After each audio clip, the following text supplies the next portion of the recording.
An old man in his late 80s walks with a slight limp down a quiet street every Sunday morning. He wears a simple faded army jacket with a few medals pinned to the chest, his hands weathered from time and service.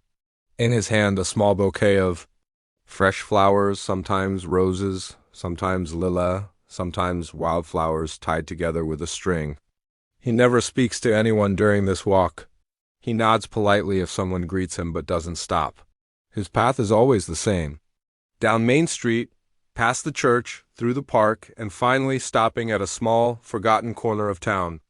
Some people say it's where a bench used to be. Others think it might have been a bus stop long ago. All that's left now is a stone slab partially covered in moss, surrounded by overgrown grass.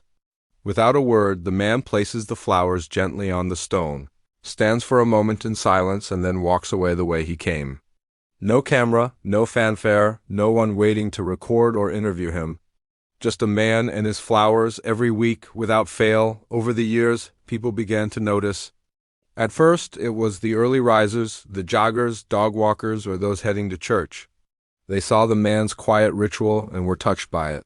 Some wondered if he was visiting an unmarked grave. Others thought maybe it was a memorial only.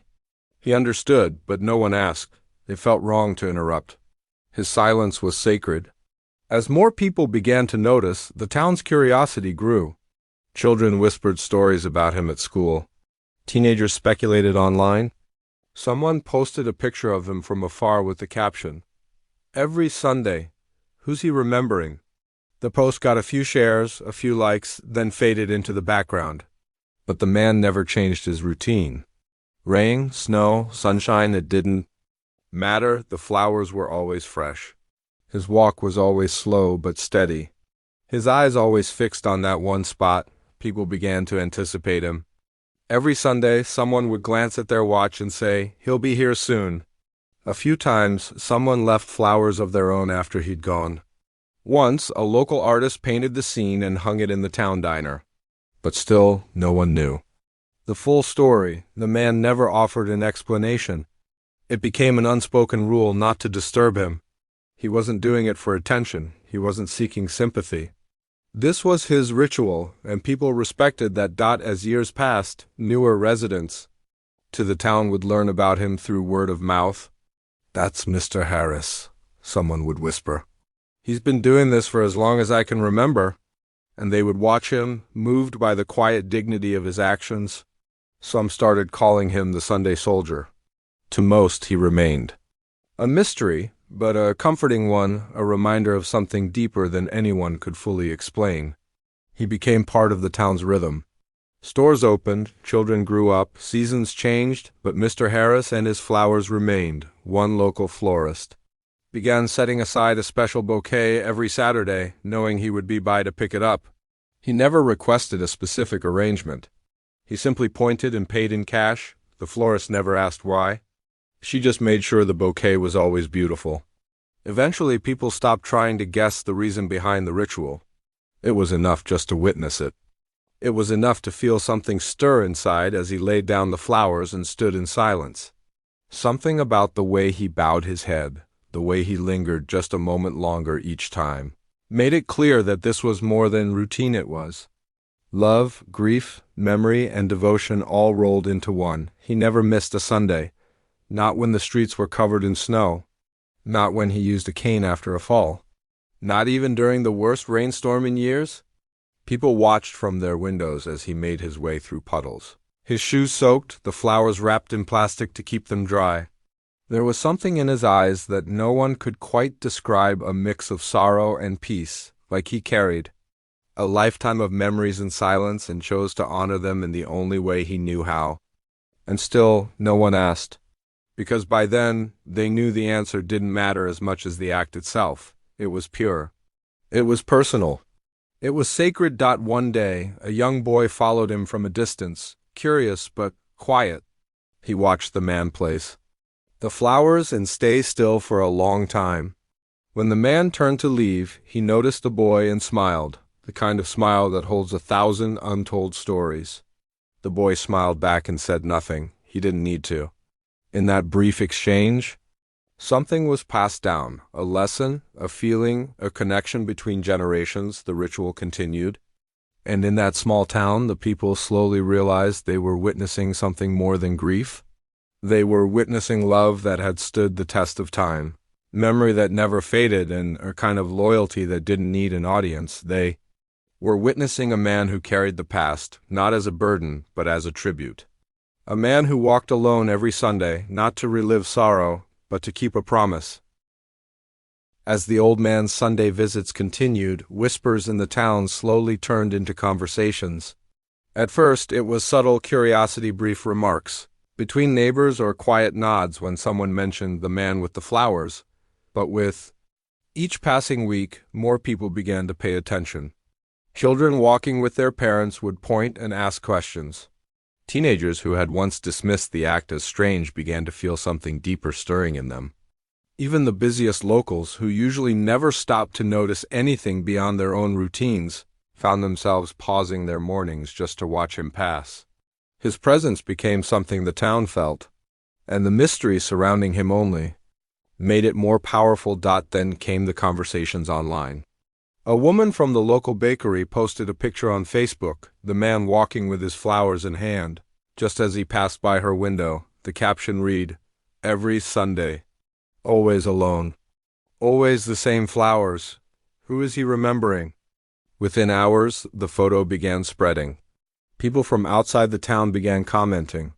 Some shared similar stories from other places, others simply expressed their respect. A real-life love story. This broke me. "Someone, please?" "Ask him, I need to know." Local news reporters even took interest, though none approached him. It was understood there was a line that should not be crossed. The man himself remained unaware, or unfazed by the growing attention. He continued his ritual as he always had, unchanged by the outside world. He never looked at his phone. He didn't seem to care about cameras or recognition. His focus remained on that one spot, that one moment each week, but curiosity, once ignited, rarely fades. A few well-meaning townsfolk gently tried to ask him why he left the flowers. Each time he'd simply smile kindly, nod, and say, "Some things are just better remembered in silence." That single sentence only deepened the mystery. Eventually, a local high school student named Lily made the man the subject of a class project titled Unspoken Stories. She compiled photos, short interviews with townspeople who had seen him over the years, and even wrote a poem inspired by his weekly walk. Her teacher encouraged her to submit it to the local newspaper, which published it under the headline, "The Silent Tribute, One Man's Act of Memory." The article didn't reveal the veteran's name, respecting his privacy, but it moved many. Dozens of readers wrote letters. Some left flowers at the spot where he placed his each week, not to replace his tribute, but to stand beside it. It was a quiet way to say, "We see you. We honor what you're doing." Even strangers driving through town began stopping to catch a glimpse of the mysterious ritual. The spot where he left the flowers started to feel less forgotten and more sacred. Someone trimmed the overgrown grass. Another person left a small candle with a handwritten note. "Thank you for showing us what real love looks like." Despite all the attention, the old man never said a word about it. He picked up his bouquet each Saturday, as always, and walked the same path Sunday morning. His devotion never faltered. The florist who prepared his bouquets every week finally admitted to a close friend that she didn't even know his full name. He'd been coming for so long that it simply became routine. He'd smile, point at the flowers, hand over the money, and leave. She described him as the kindest soul she'd ever met. "There's peace in him," she said once. Like he's already made peace with the past, but still wants to honor it. As weeks turned into months, and the story began to spread further, something changed in the town itself. People became more reflective. Families spent more time together. Sunday mornings took on a new meaning. The old man had unintentionally reminded everyone that even in the rush of modern life, some things are worth slowing down for. Some memories are worth preserving. Some grief, when expressed through quiet devotion, can become a form of beauty. Still, no one truly knew the full story. The town respected his silence, but the weight of the mystery made people think deeper about their own lives, about the ones they'd lost, the promises they'd made, and the memories they held close but never spoke about. The old man's ritual wasn't just about him anymore. It had become a mirror for the entire community. It gave them a space to feel something beyond daily routines, a space for mourning, gratitude, love, and reflection. And yet, in all this noise and speculation, the man never changed. He continued walking slowly, flowers in hand, eyes fixed ahead. The town's curiosity and reverence wrapped around him like a warm, invisible embrace, but he walked through it quietly, untouched. His ritual remained sacred, simple, and unchanged. Echo of something that once was and still lived on through every petal laid down on that quiet patch of earth. One cold autumn morning, as golden leaves blew gently across the streets, something happened that no one in town was prepared for. The man didn't appear at his usual time. A few people noticed. At first, they thought maybe he was running late. But as hours passed, concern began to grow. The florist, who always saw him on Saturday evenings, confirmed he hadn't come to pick up flowers the day before. A strange, uneasy feeling swept through the town. It was the first Sunday in years that the quiet path down Main Street remained empty. The bench, the stone, the flowers, none of it appeared. And in that absence, people realized just how much. This one man, without ever speaking a word, had come to mean to them. The following day, news came quietly through the local clinic. The elderly veteran had been found unconscious in his home. He had suffered a mild stroke and was rushed to the hospital. Word spread quickly, and the town held its breath. He was stable, but weak. The doctor said he was lucky someone checked on him in time. The person who had found him was a mail carrier, who noticed a week's worth of unopened mail and decided to knock. That small act likely saved his life. At the hospital, he remained quiet, refusing most visitors. He allowed only a few nurses to care for him and thanked each one with a soft voice and warm eyes. He didn't speak of his past or the flowers or the reason behind his ritual, but he did keep a small folded photograph by his bedside, worn, faded, clearly handled often. A nurse who saw it described it as an old black-and-white image of a young woman in a dress, smiling shyly, with a handwritten note on the back that read, "Come back to me always." It wasn't long before a local reporter, a young woman named Emma, who had quietly admired the man for years, reached out through official channels and requested permission to visit him. He initially declined, but after a few days he agreed to see her, not as a reporter, he said, but as someone who truly wanted to listen.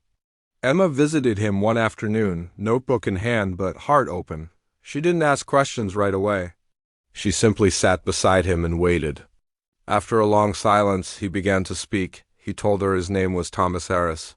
He had served in the military during a major overseas deployment in his early 20s. Before he left, he was engaged to a woman named Eleanor. They had grown up together, been sweethearts since school. She saw him off at the train station with a kiss and a promise. Every week during his deployment, she wrote him letters. They planned their wedding through correspondence.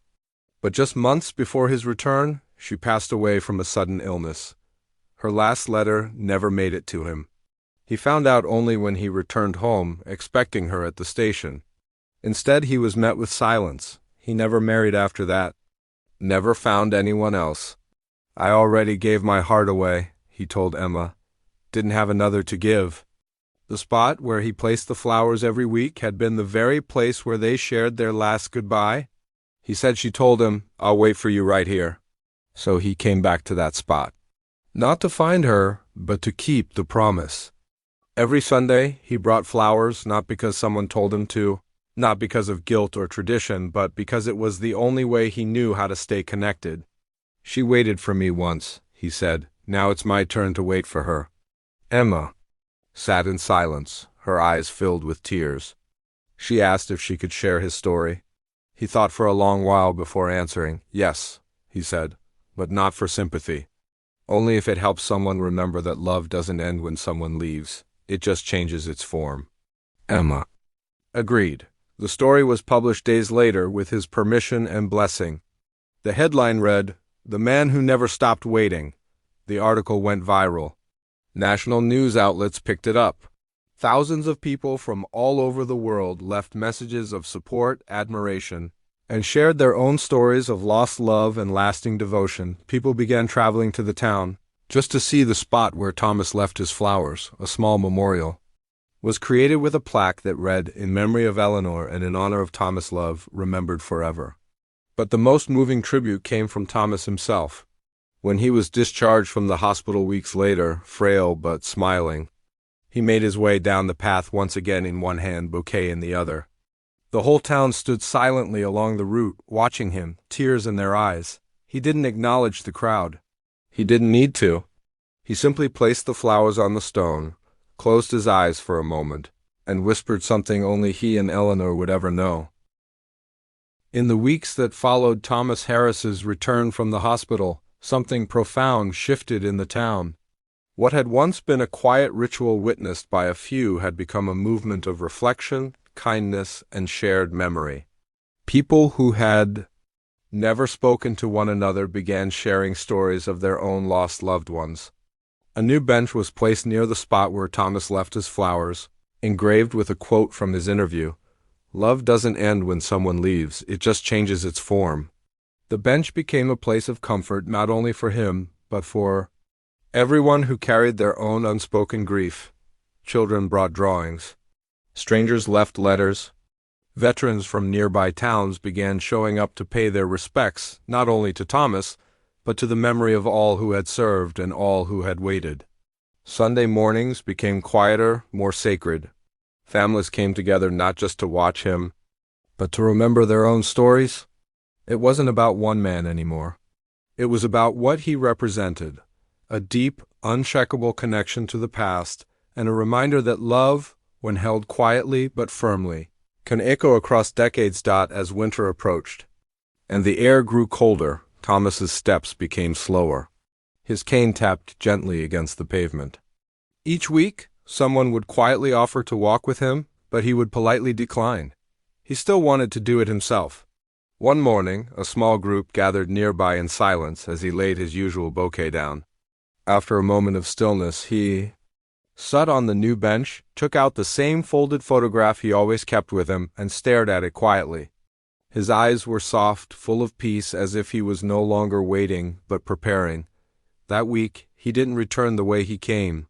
He sat for hours on the bench, unmoving, as if he were holding on to something only he could see. When a nurse from the clinic came to check on him later that evening, she found him sitting still, the photo resting on his lap, his hand placed gently over his heart. He had passed away peacefully, right where he always wanted to be. The town mourned deeply, but not with loud cries or crowded ceremonies. They mourned in the way Thomas had lived, with silence, dignity, and love. His funeral was attended by nearly every resident. The mayor gave a speech not about war or medals, but about devotion. A military band played softly, and the final bouquet was placed at the same spot where he had placed his every Sunday. But this time, it wasn't just flowers. The townspeople had gathered hundreds of notes, photos, and messages from people across the country who had heard his story. All of it was placed in a glass case near the bench. A permanent tribute to a man who asked for nothing but gave everything. After Thomas's passing, the Sunday ritual didn't end, it transformed.